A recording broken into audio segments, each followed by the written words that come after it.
नमस्कार, बहुत स्वागत है आप सभी का। आप देख रहे हैं अपना बिहार। मैं हूं आपके साथ जया मिश्रा। बुलेटिन की शुरुआत बड़ी खबर के साथ करेंगे। बड़ी खबर आपको दे दे, चंदन मिश्रा हत्याकांड में अपडेट है। 17 जुलाई को पारस हॉस्पिटल पहुंचने वाले छठे आरोपी की पहचान हो चुकी है। जानकारी मिल रही है कि छठे शख्स का नाम नीरज पासवान है। खुद को समाज से नीरज बता रहा है और एक पॉलिटिकल पार्टी से भी जुड़ा हुआ है।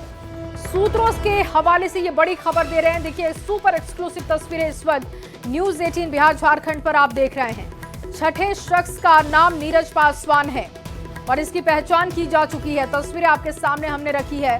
पॉलिटिकल पार्टी से भी जुड़ा हुआ है नीरज। सूत्र ये बता रहे हैं कि 17 तारीख को जब चंदन मिश्रा की हत्या की गई थी, उस वक्त ये भी तौसीफ के साथ मौजूद था। छठे आरोपी के रूप में देखिए इसकी पहचान हुई है। शख्स का नाम नीरज पासवान बताया जा रहा है, जिसकी तस्वीर आप देख रहे हैं। काली टी शर्ट पहने हुए और कंधे पर बैग लिया हुआ ये जो शख्स आपको दिखाई दे रहा है, यही नीरज पासवान बताया जा रहा है। खुद को समाज से भी बताता रहा है नीरज और एक पॉलिटिकल पार्टी से भी इसका संबंध है, इसकी जानकारी भी मिल रही है। हालांकि ये सूत्रों के हवाले से आपको जानकारी दे रहे हैं। इस मामले में अभी बहुत कुछ खुलना बाकी है, लेकिन जैसे जैसे आगे ये कार्रवाई बढ़ रही है, देखिए वैसे वैसे खुलासे हो रहे हैं। चंदन मिश्रा हत्याकांड का ये मामला सूत्रों के हवाले से अहम जानकारी आप तक पहुंचा रहे हैं, जिसमें छठे शख्स की पहचान की खबर है और इसका नाम नीरज पासवान बताया जा रहा है। पॉलिटिकल पार्टी से इसका संबंध है। जानकारी इस बात की भी है। संजय कुमार ज्यादा जानकारी के साथ फोन लाइन पर जुड़ चुके हैं पटना से। संजय, छठे शख्स की पहचान की बात आ रही है। जानकारी ये भी है कि पॉलिटिकल पार्टी से इसका संबंध है। क्या खबर पूरी है? देखिए, जो छठा शख्स है इसका नाम नीरज पासवान बताया जा रहा है। ये सूत्रों के आधार पर हम आपको इस बात की जानकारी दे रहे हैं। पटना पुलिस का आधिकारिक बयान अभी इस मामले में नहीं आया है, लेकिन जो सूत्र है वो बता रहे हैं कि इसने अपने को सोशल एक्टिविस्ट के रूप में इस्टेब्लिश किया है और अपने को समाज सेवक बताता है। इसकी पहचान जो निशु खान है, जिसके घर पे हत्याकांड की साजिश रची गई थी, उससे भी ये है। और फिलहाल पुलिस ने इसके बारे में जानकारी दी थी कि इसको आइडेंटिफाई नहीं किया जा सकता है, लेकिन जो 5 शूटर थे जो हॉस्पिटल के अंदर गए थे उनको आइडेंटिफाई कर लिया गया था। छठे की पहचान आज नीरज पासवान के रूप में हुई है। और फिलहाल एक और अपडेट इस पूरे मामले में ये है कि जो मेन शूटर है, जो शार्प शूटर है तौसीफ उर्फ बादशाह, जिसको पुलिस लाइन ले जाया गया था, उसको बिहार एसटीएफ के हेडक्वार्टर में लाया गया है और यहाँ पर एसटीएफ के डीसी, एसपी समेत तमाम जो अधिकारी हैं वो मौजूद हैं और इंट्रोगेशन उससे अभी चल रहा है। देखना होगा आगे क्या बात निकलकर सामने आती है। एक और जो जानकारी मिली है, आधिकारिक तौर पर पहला बयान आया है पटना पुलिस की तरफ से। एसपी सेंट्रल ने इस बात की जानकारी दी है कि इनसे पूछताछ चल रही है और पूछताछ में तमाम तरह की जो बातें हैं उनको वेरीफाई किया जा रहा है, उसको कंफर्म किया जा रहा है। जिन लोगों को गिरफ्तार किया गया है उसमें जो लॉजिस्टिक सपोर्ट देने वाले लोग थे, जो 2 अन्य लोग, उनको पकड़ा गया है। जिनके फाइनेंसर के रूप में भूमिका रही है उनको भी पकड़ा गया और जिनके बारे में जो जानकारी दी जा रही है, क्योंकि बिल्कुल, और एक एक करके जानकारियां सामने आ रही हैं। संजय, आप नजर बना के रखिएगा, आगे भी आपसे अपडेट लेंगे। फिलहाल के लिए आपका बहुत शुक्रिया तमाम जानकारी के लिए। और देखिए, चंदन मिश्रा हत्याकांड के शार्प शूटर तौसीफ उर्फ बादशाह समेत 4 आरोपियों को पुलिस टीम पटना लेकर पहुंच गई है और इसमें से कुछ आरोपियों के साथ पटना पुलिस लाइन में पूछताछ शुरू हो चुकी है। पटना पुलिस लाइन में सुरक्षा बढ़ा दी गई है। मीडिया कर्मियों के अंदर प्रवेश पर बैन भी लगाया गया है। कई सवालों के साथ पटना पुलिस की विशेष टीम इनसे लगातार पूछताछ कर रही है और ये तस्वीरें उस वक्त ही आपको दिखा रहे हैं जब टीम पटना लेकर इन्हें पहुंची थी। फिलहाल जानकारी है कि लगातार इनसे पूछताछ हो रही है और दूसरी तरफ सूत्रों के हवाले से जानकारी ये भी है कि छठे शख्स की भी पहचान हो चुकी है, जो कि अपने आप को समाज सेवी बता रहा था। नीरज पासवान इसका नाम बताया जा रहा है। आधिकारिक पुष्टि के लिए अभी थोड़ा इंतजार करना होगा, लेकिन फिर भी जो भी अपडेट आ रहा है न्यूज 18 बिहार झारखंड आप तक पहुंचाने की कोशिश में है। नहीं, कोई पैसा उसे हमको नहीं मिला। नहीं पता, हम गए थे लेकिन जिसके पास जाना था वो था नहीं। किसी के थ्रू जा रहे थे। जो अरबाना है ना अपार्टमेंट आनंदपुर में, वहाँ पर क्यों गए थे? वहाँ नहीं हम गए, वहाँ नहीं गए। वहाँ नहीं गए। कलकत्ता में कौन कौन कॉन्टेक्ट लिस्ट में था लोगों का? एक चीज बता दीजिए एकदम। कोई कॉन्टेक्ट लिस्ट में नहीं था। शेरू ने पिछले 17 जुलाई को पटना के पारस हॉस्पिटल में गैंगस्टर चंदन मिश्रा हत्याकांड को अंजाम देने वाले मुख्य शूटर तौसीफ उर्फ बादशाह समेत चारों आरोपियों को पटना पुलिस की विशेष टीम लेकर पटना पहुंच गई है। और पटना पुलिस लाइन में, जहां की तस्वीर हम इस वक्त आपको दिखा रहे हैं, यहीं पर चारों आरोपियों को रखा गया है। तौसीफ उर्फ बादशाह, उसके मौसेरे भाई निशु खान, हर्ष और एक और जो आरोपी है, उन सभी इससे पटना पुलिस ने पूछताछ शुरू कर दी है। पटना पुलिस के आला अधिकारी पहुंच गए हैं। सुरक्षा के लिहाज से पटना पुलिस लाइन में क्या चाक चौबंद व्यवस्था की गई है, ये तस्वीरों से आप समझ सकते हैं। दो पुलिस अधिकारियों को लगाया गया है, सब जो इंस्पेक्टर हैं उनके नेतृत्व में। इसके अलावा जो दूसरे पुलिस कांस्टेबल हैं उनकी भी तैनाती की गई है। बीएसएफ के जवानों को लगाया गया है। मीडिया कर्मियों के लिए अंदर एंट्री पर बैन लगा दी गई है। और अब जो सवालात हैं, कई ऐसे सवाल हैं जिनका जवाब पटना पुलिस जानना चाह रही है शूटर और दूसरे आरोपियों से। सबसे बड़ा सवाल यही है कि किसके कहने पर इस हत्याकांड की साजिश रची गई थी, कितने की सुपारी दी गई थी। इस हत्याकांड में जो 6 अपराधी पहुंचे थे पारस हॉस्पिटल, उसके अलावा और कौन कौन से अपराधी शामिल हैं। साथ ही कई ऐसे सवाल हैं, क्या वेस्ट बंगाल के पुरलिया जेल से भी इस हत्याकांड के तार जुड़े हुए हैं। तो तमाम ऐसे सवाल हैं जिसका जवाब पटना पुलिस चाहती है। सुपारी कितने की दी गई थी, किसके कहने पर दी गई थी। चूँकि पटना के एसएसपी जो हैं उन्होंने कहा था कि अभी पटना पुलिस इस पूरे मामले की इन्वेस्टिगेशन में जुटी हुई है।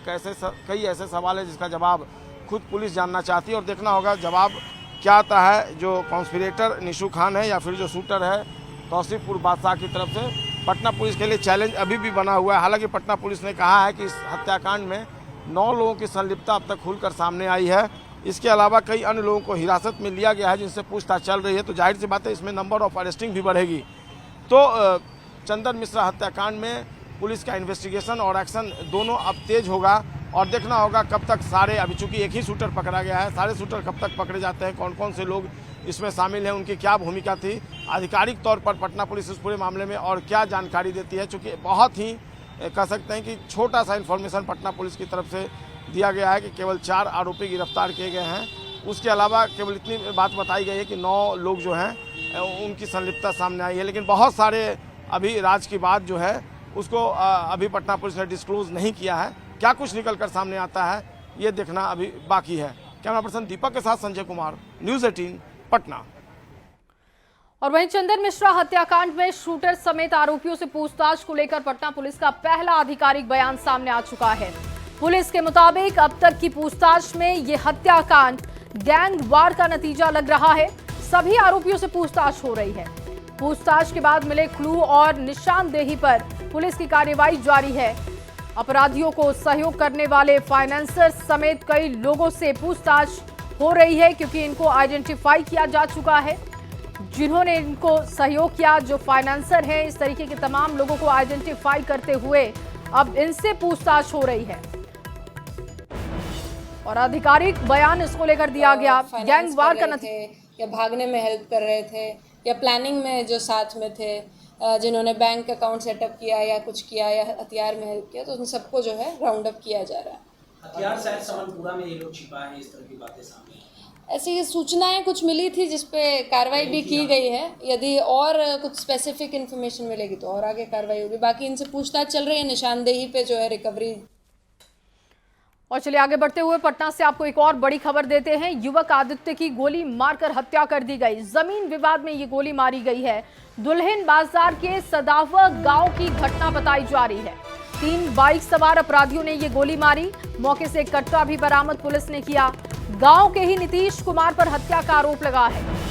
दरअसल 10 कट्ठा जमीन को लेकर ये पूरा विवाद हुआ था जिसमें युवक आदित्य को गोली मारी गई, जिसकी मौत हो गई है। जमीन विवाद में ये गोली मारी गई। ये बड़ी खबर आपके सामने। गांव के ही नीतीश कुमार पर हत्या का आरोप लगा और जानकारी ये मिल रही है कि 10 कट्ठे जमीन को लेकर ये पूरा विवाद पहले पनपा और उसके बाद देखिए हत्या कर दी गई। मौके से कट्टा बरामद हुआ है। गांव के ही नीतीश कुमार पर हत्या का आरोप लगा है। जानकारी इसकी मिली है और इसके बाद अब पुलिस इस पूरे मामले को खंगाल रही है। दुल्हिन बाजार थाना क्षेत्र के अंतर्गत सदावहा गांव में एक युवक जिनका नाम आदित्य उर्फ छोटू है, उनको 3 अपराध कर्मियों द्वारा गोली मारकर उनकी हत्या कर दी गई है और मौके से तीनों लोग फरार हो गए हैं और जिन अभियुक्तों द्वारा गोली मारी गई है उनकी पहचान कर ली गई है और उनका नाम पता भी पता चल गया है। घटना का जो कारण है वो उनका निजी ज़मीनी मामला है। एक पक्ष द्वारा दूसरे पक्ष पर गोली चला दी गई थी। इसमें एक विशेष टीम का गठन कर दिया गया है जिसमें एसडीपीओ पालीगंज साथ ही साथ एसएचओ दुल्हन बाजार हैं और टेक्निकल टीम भी है। अपराधियों की गिरफ्तारी हेतु छापेमारी जारी है। और अगली बड़ी खबर नालंदा से आपके सामने रखने जा रहे हैं। जमीन विवाद में दो लोगों के बीच मारपीट की खबर यहां से भी मिल रही है। मारपीट में एक व्यक्ति के घायल होने की खबर है। इलाज जारी है। आक्रोशित लोगों ने पुलिस पर पथराव भी किया है। एक बाइक को आग के हवाले किया गया। एकंगसराय थाना क्षेत्र का ये पूरा मामला बताया जा रहा है। और देखिए तस्वीरें उस वक्त की है जब पुलिस यहां पर लोगों को समझाने के लिए पहुंची, लेकिन जानकारी इस बात की मिली कि लोगों ने पुलिस पर ही पथराव शुरू कर दिया। चली है पर यहाँ कोई गोली नहीं चली है और इसमें एक आदमी को चोट आई है, सर पर चोट आई है और अभी वो पूरी अस्पताल में इलाजरत हैं। कोई यहाँ पे गोली नहीं चली है। विधि व्यवस्था की समस्या हुई थी। पुलिस यहाँ पर पूरे दल बल के साथ तैनात है जैसा कि आप देख सकते हैं और अभी जो सिचुएशन है उस पर कंट्रोल पा लिया गया है, नियंत्रण पा लिया गया। पुलिस लगातार छापेमारी कर रही है। कुछ लोगों को इस मामले में डिटेन भी किया गया है। और अगली बड़ी खबर पटना सिटी से। गंगा में नहाने के दौरान 5 लड़के डूबे। जवानों ने 3 लड़कों को रेस्क्यू किया है। 2 लड़के नदी की धार में बहे। दोनों लड़के अभी तक लापता बताए जा रहे हैं। दोनों लापता युवकों की तलाश अभी भी हो रही है। और घटना के बाद से इलाके में अफरा तफरी का माहौल बना हुआ है। आलमगंज थाना क्षेत्र के भद्र घाट की ये घटना बताई जा रही है और तस्वीरें उस वक्त की है जब रेस्क्यू ऑपरेशन चलाया जा रहा था। देखिए जवानों ने 3 युवकों को बाहर निकाल लिया रेस्क्यू करते हुए, लेकिन 2 युवकों का अभी भी कुछ भी पता नहीं चल पाया है। अभी भी तलाश हो रही है। घटना के बाद से इलाके में अफरा तफरी का माहौल बना हुआ है। दरअसल आलमगंज थाना क्षेत्र के भद्र घाट की ये घटना बताई जा रही है।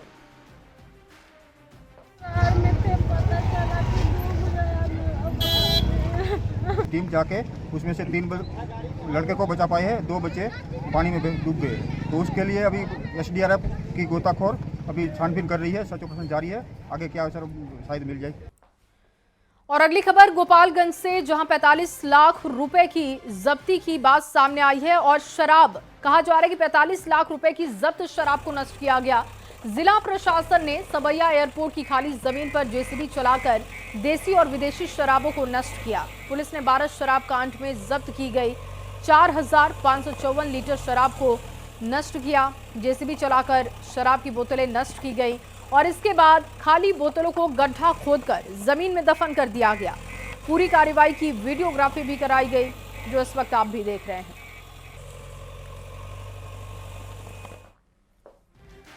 और चलिए बात राबड़ी देवी के बयान की होगी। दरअसल राबड़ी देवी ने सीएम नीतीश पर निशाना साधा। उन्होंने कहा कि नीतीश कुमार को अपने बेटे निशांत कुमार को मुख्यमंत्री बना देना चाहिए। बड़ा बयान दिया है चुनावों से पहले। देखिए राबड़ी देवी ने कहा कि निशांत को सीएम बना देना चाहिए नीतीश को, क्योंकि निशांत युवा हैं, बिहार को संभाल लेंगे, वो अच्छे से बिहार को संभाल लेंगे। राबड़ी देवी का कहना है कि नीतीश कुमार के बेटे निशांत कुमार बिहार को अच्छे से संभाल लेंगे क्योंकि वो युवा हैं और अब इस्तीफा दे देना चाहिए नीतीश कुमार को। नीतीश कुमार से समाज नहीं खा रहा है।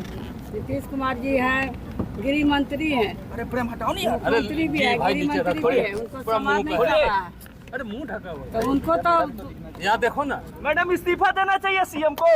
जिस तरीके से चाहे ना दे, वो अपने बेटा के बना लोगों आ रहा है ना, अपने बेटा को बना दे, बेटा के बना दे, बेटा को बना समाज नहीं खाता, बेटा संभालेगा। अरे नीचे करना हुआ है बेटा। और वहीं निशांत कुमार को लेकर राबड़ी देवी के बयान पर सियासत शुरू हो चुकी है। बीजेपी प्रवक्ता नीरज कुमार ने कहा कि राबड़ी देवी को बिहार की चिंता करने की जरूरत नहीं, वो अपने परिवार की चिंता करे। बयान सुनते हैं। को जनता दल यू अथवा बिहार की चिंता करने की जरूरत नहीं है। अगर चिंता करनी ही है तो पहले अपने परिवार की चिंता वो कर लें। दोनों बेटों को लड़ा दिया, बहू को घर से भगा दिया। अपना माता के रूप में आपका क्या कर्तव्य था आपके बेटों के प्रति, बहू के प्रति? वो आपने पालन नहीं किया और सलाह देने चले हैं जदयू को। बिहार संभालने के लिए नीतीश कुमार जी, नरेंद्र मोदी जी, माननीय सम्राट चौधरी जी, विजय सिन्हा जी हैं बिहार की चिंता करने के लिए।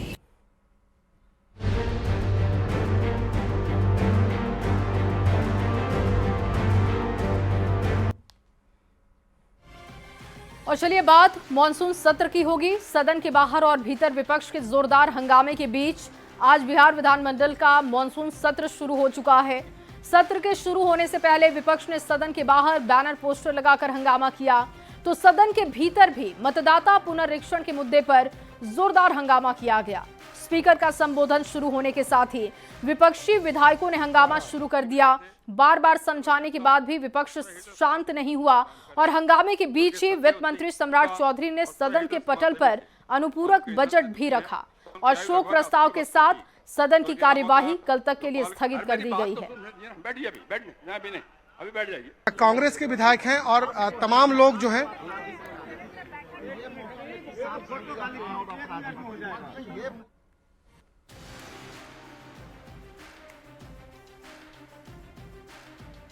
अधिनियम 2025 द्वारा स्वीकृत राशि के अलावा 2025-26 में जो खर्च होने की संभावना है उसके संबंध में मैं प्रथम अनुपूरक व्यय उपस्थित करता हूं। शोक प्रकाश। माननीय शासकगण, कतिपय जन नायकों के निधन की सूचना मिली है। शोक प्रस्ताव हो रहा है। बैठ जाइए, बैठ जाइए। शोक प्रकाश हो रहा है। बैठिए, बैठिए।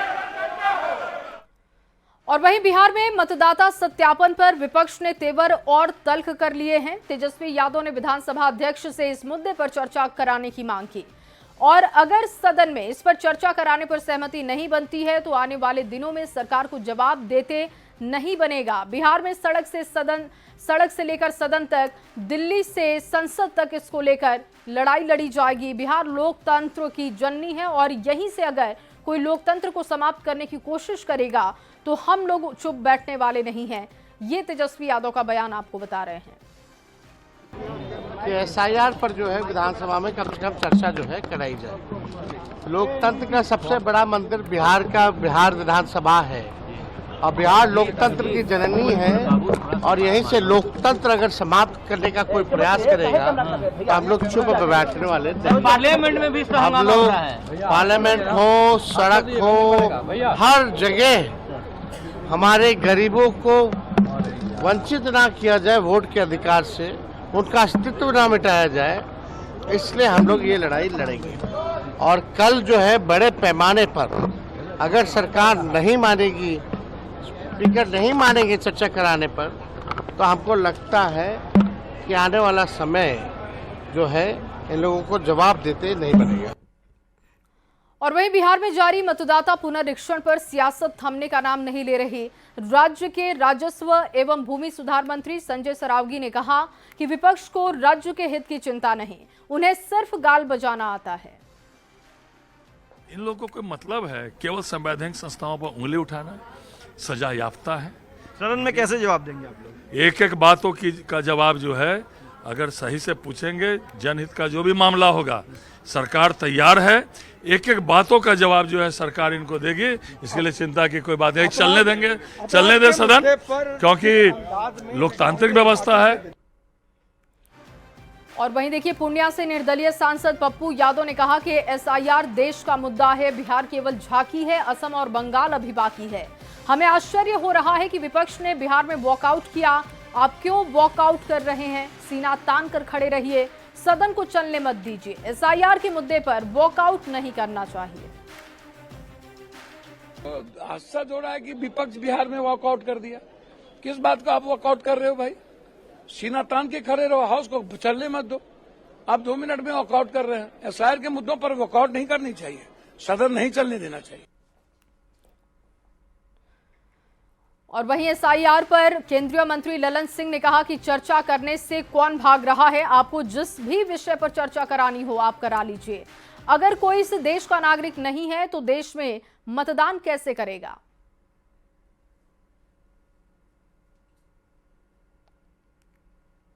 भाई चर्चा करने से कौन भागता है? आपको जिस विषय पर चर्चा कराना हो करा लीजिए, लेकिन आप अगर ये चर्चा में कहना चाहते हैं कि जो इस देश का नागरिक नहीं है वो इस देश में मतदान करे और संविधान लेके घूम रहे हैं, संविधान का धज्जी उड़ा रहे हैं, संविधान के विरुद्ध बात कर रहे हैं।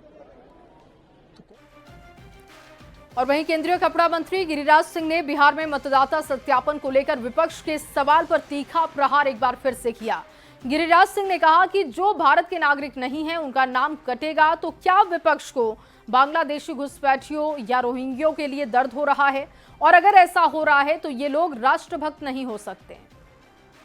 पूछे न प्रश्न, लेकिन इतना ज्ञान तो होना चाहिए कि भारत का नागरिक ही वोट देगा और जो नहीं है उसका नाम कटेगा। तो किसके लिए बेचैन है ये तो बता दें, रोहिंग्या के लिए कि बांग्लादेशी के लिए? अगर इनके लिए बेचैन है तो इनका नाम तो राष्ट्रभक्त में नहीं हो सकता। और चलिए आगे बढ़ते हुए मुजफ्फरपुर से आपको बड़ी खबर देते हैं। मामूली विवाद में 2 गुटों में मारपीट की खबर। निर्माणाधीन सड़क पर चलते हुए विवाद की खबर आ गई। चलने पर यह पूरा विवाद हुआ। पूरी घटना सीसीटीवी में कैद हुई।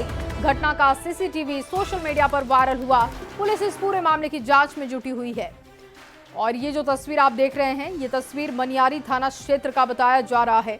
और कहा जा रहा है कि अचानक यहाँ पर बिना बात के विवाद हो गया। बहुत छोटी सी बात थी जिसको लेकर पूरा विवाद हुआ। निर्माणाधीन सड़क और इस पर चलने को लेकर यह विवाद पनपा कि 2 पक्षों के बीच किस तरीके से फिर मारपीट हुई, उसकी तस्वीरें देख रहे हैं। और इसी खबर के साथ अपना बिहार में बस इतना ही। आप बने रहिए न्यूज़ 18 बिहार झारखंड के साथ।